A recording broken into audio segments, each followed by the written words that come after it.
आज मैं आप लोग को बताने वाला हूं इस वर्ष आरआरबी एएलपी एग्जाम 25/11/2024 के शिफ्ट सेकंड में पूछे गए मैथ के प्रश्न को। तो चलिए शुरू करते हैं। पहला प्रश्न को देखते हैं। देखिएगा, यह नाव और धारा से संबंधित प्रश्न। देखिएगा, इसका एक बहुत आसान तरीका बताने वाला हूं। यदि कोई नाव धारा के विपरीत दिशा में जितना दूरी तय करे उतना ही धारा के दिशा में दूरी तय करे तो इस दूरी को उपयोग नहीं करते हैं। ठीक है, अब मान लेते हैं कि शांत जल में नाव की चाल ले लेते हैं ए, ठीक है, और धारा की चाल ले लेते हैं बी, ठीक है ना।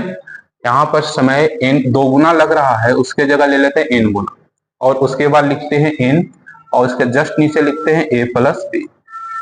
1 लिखते हैं, उसके जस्ट नीचे लिखते हैं a माइनस बी, और तिरछा तिरछी गुना करके दोनों को बराबर कर देते हैं। तो यहाँ पर क्या हो गया, a प्लस बी बराबर n into a minus B. अब आ जाते हैं क्वेश्चन। ए के स्थान पर दिया हुआ है 3 किलोमीटर पर घंटा, तो क्या हो जाएगा 3, और बी का मान निकालना है, बराबर n की जगह 2 दिया हुआ है 3 माइनस बी। बहुत आसान तरीका है। तो 3 प्लस बी बराबर कितना हो गया, 6 माइनस 2b, इधर आ जाएगा। तो 3b बराबर कितना हो गया, 6 घटाओ 3 यानी 3। तो बी बराबर क्या हो जाएगा, 1 किलोमीटर प्रति, यानी शांत जल में नाव की चाल 3 किलोमीटर पर घंटा है और धारा की चाल 1 किलोमीटर पर घंटा आया है। अब क्वेश्चन कह रहा है कि धारा के दिशा में नाव की चाल क्या होगी, यानी शांत जल में नाव की चाल और धारा के चाल को जोड़ देंगे, वही धारा की दिशा में नाव की चाल होगी। यहाँ पर शांत जल में नाव की चाल 3 है, धारा की चाल 1 है, तो धारा की दिशा में चाल बराबर हो जाएगा 3 प्लस 1 यानी 4 किलोमीटर प्रति, ठीक है। यानी यहाँ पर तीसरा ऑप्शन देखते हैं तो 4 है, इसका आंसर हो जाएगा 4 किलोमीटर प्रति, ठीक है। अब अगला प्रश्न को देखते हैं।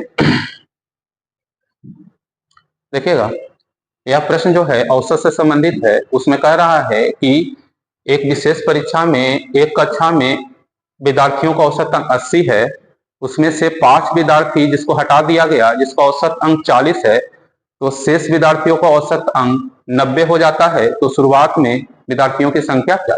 देखिएगा, इसको मिश्रण के नियम पर लागू करेंगे हम। जो ये शेष विद्यार्थी बच गया है इसकी संख्या x ले लेते हैं, तो यहाँ पर शेष विद्यार्थी की संख्या क्या ले लेते हैं, और देखिएगा शेष विद्यार्थी का औसत अंक कितना है, 90, तो इसके नीचे क्या लेते हैं 90। 5 विद्यार्थी को हटाया गया, उसका औसत कितना था 40, सबका कितना है 80। मिश्रण का नियम आप लोग जानते होंगे, 80 में 40 घटेगा, 40 बच जाएगा, और 90 में 80 घटेगा तो 10। यहाँ विद्यार्थी 5 हो गया तो बटे 5, यहाँ विद्यार्थी x हो गया तो बटा x, ये 2 बार में कट गया, और a 20 बार, यानी यहाँ पर x बराबर कितना हो गया 20, यानी 5 को के हटा दिया गया तो शेष विद्यार्थियों की संख्या कितनी हो गई 20, और 5 को के हटा दिया है, यानी पहले टोटल विद्यार्थियों की संख्या कितनी थी 25, यानी शुरुआत में विद्यार्थियों की टोटल संख्या कितनी थी 25। दूसरा विकल्प सही होगा, कितनी थी 25, ठीक है। अगला प्रश्न को देखते हैं। देखिएगा, अगला जो प्रश्न है वह 2 ट्रेन एक दूसरे को पार करने में लगा समय से संबंधित है, ठीक है ना, जो कि विपरीत दिशा से चल रही है। अगर 2 ट्रेन विपरीत दिशा से चल रही है और एक दूसरे को पार करती है तो पार करने में लगा समय बराबर होता है दोनों ट्रेनों के लंबाइयों का योगफल, यानी दोनों ट्रेन का लंबाई एक समान है, तो पार करने में लगा समय बराबर लंबाइयों का योगफल, यानी लिख सकते हैं 2 गुने 250। और अगर विपरीत दिशा में है तो यहाँ पर चालों का योगफल भी होगा। एक दिशा में है तो चालों का अंतर होगा, और विपरीत दिशा में है तो चालों का योगफल होगा। तो क्या होगा, पार करने में लगा समय बराबर ट्रेन के लंबाइयों का योगफल बटे चालों का योगफल। अब चालों है का है 90 है और 60 है ना। अब यहाँ पर देखिएगा, लंबाई है मीटर में और चाल है किलोमीटर पर घंटा में, तो उसको मीटर प्रति सेकंड में बदलेंगे, ठीक है, क्योंकि लंबाई किलोमीटर में है, और सॉरी लंबाई मीटर में है और चाल किलोमीटर में है, तो किलोमीटर प्रति घंटा को मीटर प्रति सेकंड में बदलेंगे। और जब किलोमीटर प्रति घंटा को मीटर प्रति सेकंड में बदलना हो तो उसमें 5/18 से गुना करते हैं। तो यहाँ पर क्या हो गया, 90 + 60 गुने 5/18, ठीक है। इसको हल कर दीजिए तो क्या हो गया, 2 गुने 250 गुने 18 और बटे 150 गुने 5, 0 से 0 कट गया, 5 बचती है और 18, यानी एक दूसरे को पार करने में कितना समय लगाएगा, तो 12 सेकंड। पहला विकल्प यहाँ देखिए 12 सेकंड है, तो इसका आंसर कितना हो जाएगा 12 सेकंड। याद रखिए दो ट्रेन एक दूसरे के विपरीत दिशा में गतिशील है, तो पार करने में लगा समय बराबर ट्रेन के लंबाइयों का योगफल बटे चालों का योगफल मीटर प्रति सेकंड में। अगर एक दिशा में रहे तो केवल चालों का अंतर मीटर प्रति सेकंड में हो जाता है। ठीक है, ठीक है। अब अगला प्रश्न को देखते हैं। देखिएगा यह प्रश्न जो है वह काम समय कहिए या इक्वेशन होता है मिश्र समानुपात, उसका क्वेश्चन। इसमें एक चीज आप याद रखिए, ये बहुत फायदेमंद है या बहुत ज्यादा पूछता है, MDH बटे W। यहां पर M यानी मेन, D यानी डेज, H यानी आवर्स और W यानी वर्क। ठीक है, अब इस पर इस क्वेश्चन को बैठाते हैं। यहां पर देखिएगा केगो आदमी है 25, तो M की जगह कितना लिखिए 25। कितना घंटा है 15 घंटा, और कितना दिन है 8 दिन, तो 8 गुने कितना हो जाएगा 15, और काम हो रहा है 5 यूनिट। ठीक है, तो बटा क्या लिख देंगे 5। अब आगे क्वेश्चन चलते हैं। क्वेश्चन कह रहा है कि 12 आदमी है, तो आदमी की जगह 12 लिखिए। 20 घंटा है, ठीक है, तो 20 घंटा हम x दिन ले लेते हैं, और कितना यूनिट काम है 10 यूनिट, बस। देखिए MDH बटे W, MDH बटे W। ठीक है, अब यहाँ पर इसको हम हल करते हैं, तो 0 से 0 कट गया, 15 कट गया, ठीक है, 12 कट गया, 4 दूनी 8 कट गया, और 2 से 2 कट गया, यानी एक्स वाई कितना हो जाएगा 25 दिन। कितना दिन काम होगा 25 दिन। यहाँ पर ऑप्शन देखते हैं, तो ये पहला विकल्प में कितना दिया 25 दिन, इसका आंसर कितना हो जाएगा 25 दिन। ठीक है, अब अगला प्रश्न को देखते हैं। देखिएगा ये चक्रवृद्धि ब्याज का क्वेश्चन है। चक्रवृद्धि ब्याज में गुना संबंधित प्रश्न, इसका बहुत आसान तरीका बता रहे हैं। यहाँ पर ध्यान दीजिए, अगर रहे यहाँ पर गुना, और यहां पर लेते हैं अगर हम समय, और कहे कि x गुना होने के लिए a वर्ष चाहिए, x गुना होने के लिए a वर्ष चाहिए, तो यहां पर x के पावर n गुना होने के लिए चाहिए a गुना n वर्ष। x के पावर n गुना होने के लिए क्या चाहिए a गुना n वर्ष। अब इस क्वेश्चन पर आते हैं। क्वेश्चन कह रहा है कि 12 वर्षों में दुगना हो जाता है। ठीक है, तो यहां पर गुना लिखते हैं और यहां पर लिखते हैं समय। अब कह रहा है कि दुगना हो रहा है के वर्ष में 12 वर्ष। आगे क्वेश्चन कह रहा है कि कितने वर्षों में 8 गुना हो जाए। 8 गुना क्या लिख सकते हैं 2 के पावर 3, तो यहां पर क्या हो जाएगा 12 गुने 3, और बढ़ती है 36, यानी 36 वर्ष में वह राशि अपने का 8 गुना हो जाएगा। कितने वर्षों में 36 वर्षों में, यानी तीसरा ऑप्शन इसका होगा। इसका ऑप्शन कौन होगा, इसका ऑप्शन तीसरा होगा। ठीक है, अब देखते हैं अगला प्रश्न। क्वेश्चन कह रहा है कि 8 के 3 क्रमागत गुणजों का योगफल 2424 है, तो बड़ा गुणज ज्ञात करें। यानी कोई भी लगातार संख्या का योगफल दिया हुआ हो, तो उस योगफल में उस संख्या से भाग देते हैं, वह बीच में आने वाली संख्या होती है। ठीक है, इसमें देखते हैं 3 संख्याएं दी गई है, तो लिखेंगे 1, 2 और 3। योगफल कितना है 2424, तो सबसे पहले 2424 में आप 3 से भाग दीजिए, भाग दे दीजिए, तो कितना आएगा 808। क्योंकि 8 का गुणज है, यानी प्रत्येक दो संख्या के बीच का अंतर 8 है। इसमें अगर 8 जोड़ देंगे तो कितना आएगा 816, और इसमें 8 घटा देंगे तो कितना आएगा 800। यानी छोटी संख्या 800 और बड़ी संख्या कितनी हो जाएगी 816। बड़ा गुणज ज्ञात करना है तो कितना हो जाएगा 816, यानी ऑप्शन फर्स्ट। ठीक है, अगला प्रश्न को देखते हैं। देखिएगा यह प्रश्न जो है ईंट की संख्या से संबंधित है। इसमें थोड़ा एक मिस्टेक दिया हुआ है, यहाँ पर मोटाई 60 सेंटीमीटर होना चाहिए। ठीक है, तो इसमें मान लिया जाए कोई दीवार बनाना है और उसमें केवल और केवल ईंट का प्रयोग किया गया है, तो दीवार का आयतन बटा 1 ईंट का आयतन हो जाएगा। अगर दीवार को बनाने के लिए कुछ और मटेरियल का प्रयोग किया गया है, तो सबसे पहले उस मटेरियल को हटाएंगे, उसके बाद ईंटों की संख्या ज्ञात करेंगे। तो यहाँ पर दीवार जो होगा उसका आयतन होगा लंबाई गुने चौड़ाई गुने ऊंचाई। अब एक चीज और यहाँ देखिए कि यहाँ पर सेंटीमीटर में दिया हुआ है, लेकिन दीवार का ऊंचाई और लंबाई मीटर में है, उसको सेंटीमीटर में चेंज कीजिए। तो ईंट की संख्या बराबर होता है लंबाई, यानी 2400 सेंटीमीटर, और गुने ऊंचाई 800 सेंटीमीटर, गुने मोटाई 60 सेंटीमीटर। उसमें 10% भाग मोटार्स का प्रयोग किया गया है, तो 90% भाग ईंट होगा, तो 90 बटे क्या लिख देते हैं 100। ठीक है, अब एक ईंट का लंबाई चौड़ाई और मोटाई है 24 गुने 12 गुने 8। अब इसको काट दीजिए ए 100 से और ए 100 से। ठीक है, 24, ठीक है, 12 पचे 60 और 9 पचे 45। 45 पे कितना 3 जीरो, यानी ईंटों की संख्या कितनी हो जाएगी, तो ईंटों की संख्या हो जाएगी 4500। कितने ईंटों की संख्या हो जाएगी, ईंटों की संख्या हो जाएगी 4500। ठीक है, अगला प्रश्न को देखते हैं। देखिएगा, ये दंडा लेख से संबंधित है, बहुत आसान क्वेश्चन है। कह रहा है कि 2020, 2021 और 2022 मिलकर चावल का उत्पादन कितना है, लाख टन में दिया, तो लाख टन में तो दिया हुआ है, कुछ नहीं करना है, ये तीनों वर्ष के उत्पादन को जोड़ देना है। ठीक है, अब जोड़कर तो आएगा, वो आपको मालूम है 240, यानी कितना लाख टन हो जाएगा, 240 लाख टन, यानी पहला इसमें 240 लाख टन हो जाएगा। कोई दिक्कत। अगला प्रश्न को देखते हैं। देखिएगा, क्वेश्चन कह रहा है कि 4 ऑप्शन दिया हुआ है, इन चारों ऑप्शन में कौन सा 4 से विभाजित होगा। तो 4 का रूल होता है कि जिसके अंतिम 2 अंक 4 से कटे वो संख्या भी 4 से विभाजित होगी। ठीक है ना, तो अंतिम 2 अंक 4 से विभाजित हो, तो देखते हैं पहला 2 अंक 4 से विभाजित हो रहा है, ये विभाजित होगा, दूसरा नहीं हो रहा है, विभाजित नहीं होगा, तीसरा भी नहीं हो रहा है, भी नहीं विभाजित होगा, चौथा भी नहीं हो रहा है, भी नहीं विभाजित होगा। आंसर हो जाएगा पहला। इसका ऑप्शन चेक करेंगे, इसका क्या करेंगे, ऑप्शन चेक करेंगे। ठीक है, अगला प्रश्न को देखते हैं। देखिएगा, क्वेश्चन कह रहा है कि 2 समानांतर रेखा है और उसको कोई रेखा काटती है। देखिएगा, और कह रहा है कि एक ओर के अंतः कोण का अनुपात दिया हुआ है। देखिए, जानिए कि कोई समानांतर रेखा को कोई रेखा काटे तो इसका योगफल होता है 180 डिग्री। कितना होता है, इसका योगफल कितना होता है, 180 डिग्री, और इसका अनुपात दे दिया है 2:3। कितना दिया है, 2:3।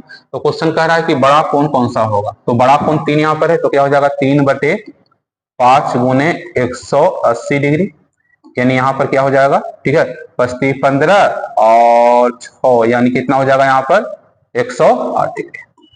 कितना डिग्री हो जाएगा, तो यहाँ पर कितना हो जाएगा 108 डिग्री, यानी तीसरा ऑप्शन। बहुत आसान क्वेश्चन है कि कोई समानांतर रेखा को कोई रेखा काटता है तो ये दोनों कोणों का योगफल कितना होता है, तो ये दोनों कोणों का योगफल 180 डिग्री होता है। इसका अनुपात है 2:3, तो हमको बड़ा कोण 3, तो 3/5 गुने 180 डिग्री, 3/5 गुने 180 डिग्री, यानी कितना आंसर आ गया 108 डिग्री, ऑप्शन तीसरा। ठीक है, अगला प्रश्न को देखते हैं।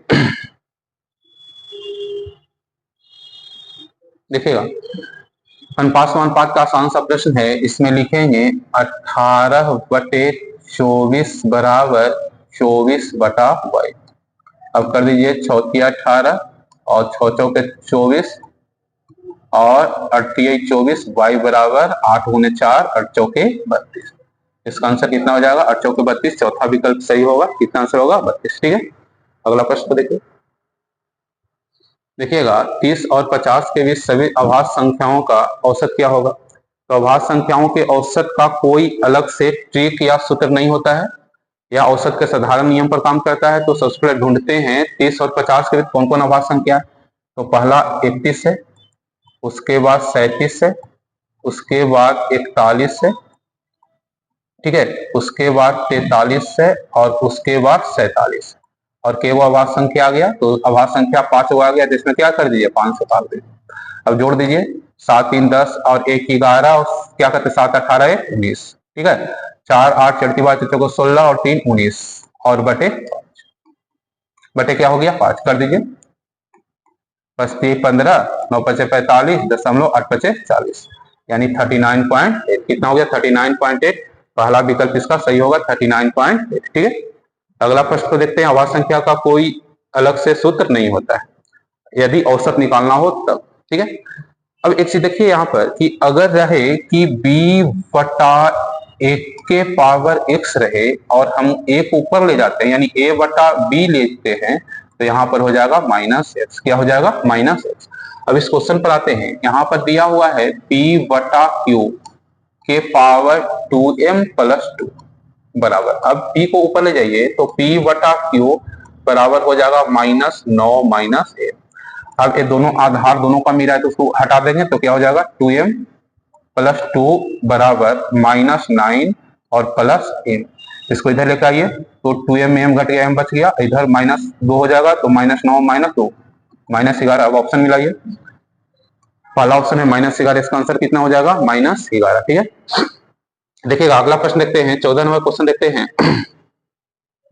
देखिएगा, क्वेश्चन में कह रहा है कि पिछले वर्ष एक स्कूल में 610 लड़के थे, ठीक है, और इस वर्ष 20% की कमी हो गई। यानी इस वर्ष जो लड़का है उसकी संख्या कितनी हो जाएगी, 610 का 20% कम हो गया, 80/100,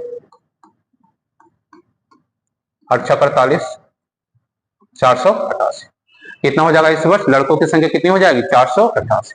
आगे क्वेश्चन कह रहा है कि यदि इस वर्ष स्कूल में लड़कियों की संख्या लड़कों के कुल संख्या का 175% है, तो क्वेश्चन कह रहा है कि लड़कियों की संख्या, बहुत आसान क्वेश्चन है, तो 488 का 175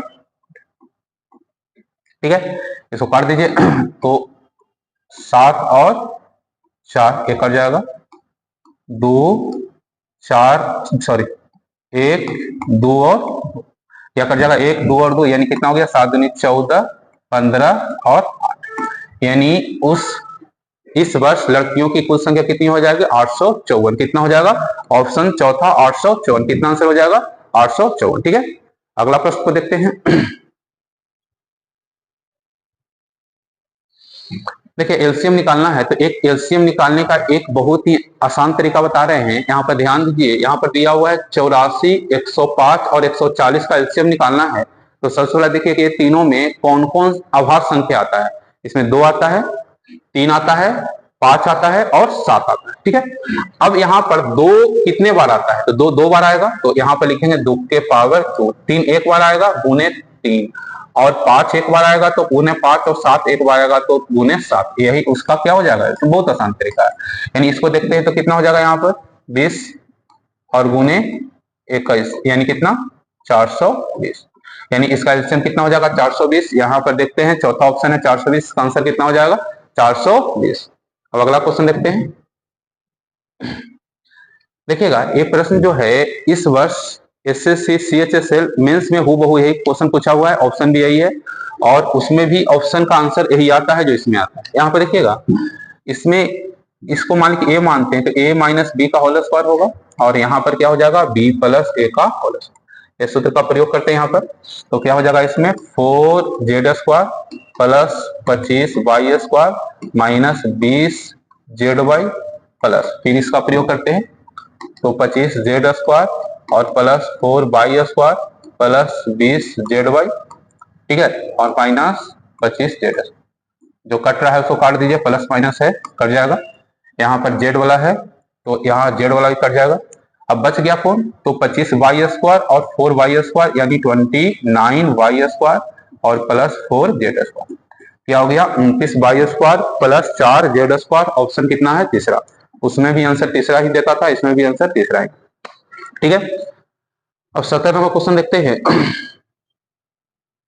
देखिएगा क्वेश्चन कह रहा है कि एक आयत के भुजा का अनुपात 8:10 है, उसका परिमाप दिया तो परिमाप बराबर था 2 इंटू लंबाई प्लस चौड़ाई बराबर कितना दिया हुआ है, तो 90, तो लंबाई प्लस चौड़ाई बराबर कितना हो गया 45, और लंबाई अनुपात चौड़ाई मान लिया जाए कि दे दिया है 8:10, तो इसको काटेंगे तो क्या होगा 4:5। अब यहाँ पर एल का मान निकालते हैं तो क्या हो जाएगा 4/5 9 गुने 45, काट दीजिए 20, और बी का मान निकालना है तो 5 गुने 5 यानी 25। अब कह रहा है कि इसका एरिया निकालिए, एरिया वाला लंबाई गुने चौड़ाई यानी 20 गुने 25, 25 दूनी 50, 500 सेंटीमीटर स्क्वायर, क्या हो जाएगा 500 सेंटीमीटर स्क्वायर। चौथा विकल्प इसमें है 500 सेंटीमीटर स्क्वायर। ठीक है, अगला प्रश्न को देखते हैं।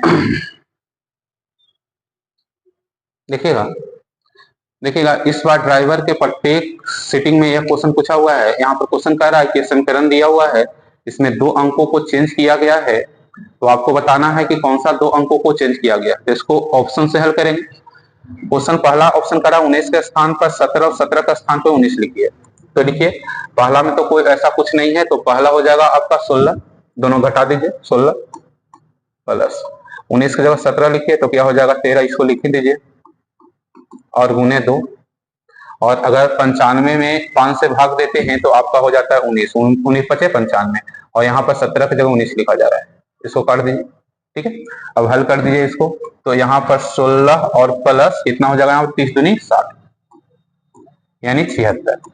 हमको 76 आया है, लाना भी 76 है, तो आगे बढ़ने की जरूरत नहीं है। यहाँ पर आपका आंसर हो गया पहला, ये सब ऑप्शन नहीं होगा, आंसर कौन हो जाएगा आपका, ठीक है। इसमें सबसे ज्यादा दिक्कत तब होता है जो ऑप्शन डी दिया हुआ है और हमको पूरा चेक करके डी लाना है, तो हमको बहुत ज्यादा इसमें क्या लग जाता है, टाइम लग जाता है, ठीक है। अगला प्रश्न को देखते हैं। देखिएगा, ये समतुल्य बट्टा ज्ञात करना है। सेट पहला में भी एक क्वेश्चन आया था, तो समतुल्य बट्टा मान ली कि ए और बी दो बट्टा है, तो उसका समतुल्य बट्टा होता है A plus B minus A B बटा 100, A plus B minus A B बटा 100। और ए की जगह 40 दिया हुआ है और बी की जगह 60 दिया हुआ है, और घटाओ 40 गुने 60 बटा क्या हो जाएगा 100। इसको हल कर दीजिए, यहाँ पर हो गया 100 और यहाँ पर हो गया 24, ठीक है। यहाँ पर कितना हो गया 76%, यानी कितने परसेंट का डिस्काउंट दिया गया, 76%। इसमें तीसरा विकल्प है 76%, इसका आंसर क्या हो जाएगा 76%, ठीक है। अगला प्रश्न देखते हैं।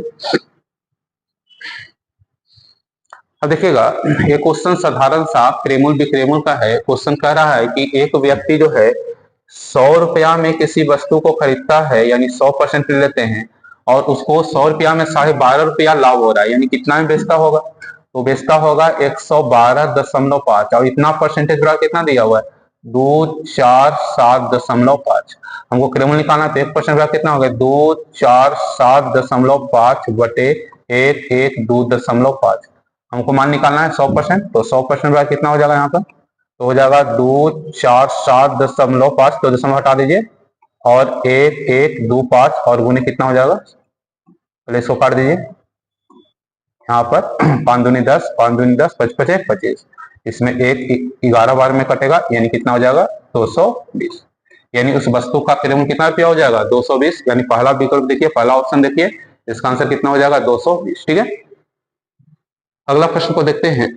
ये अंतिम प्रश्न है, देखिएगा बहुत आसान प्रश्न है, ट्रिगो है। यहाँ पर क्वेश्चन कह रहा है कि 4 sin स्क्वायर थीटा बराबर 1, तो यहाँ पर sin स्क्वायर थीटा बराबर क्या लिख सकते हैं 1/4, तो यहाँ पर sin थीटा बराबर क्या हो जाएगा 1/2, और सबको मालूम है कि 1/2 मान होता है 30 डिग्री, यानी यहाँ पर थीटा का मान कितना डिग्री हो जाएगा 30 डिग्री, कितना डिग्री हो जाएगा 30 डिग्री।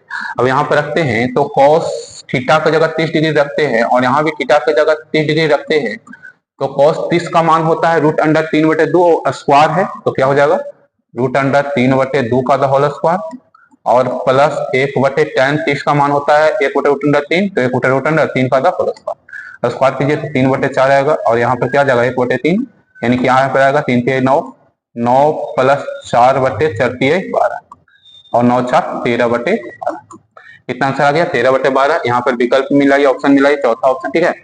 तो आज हम लोग देखें 25/11/2024 के शिफ्ट सेकंड में पूछे गए मैथ के प्रश्न को। अगला दिन मैं लेकर आऊंगा शिफ्ट थर्ड में पूछे गए मैथ का प्रश्न। जय हिंद।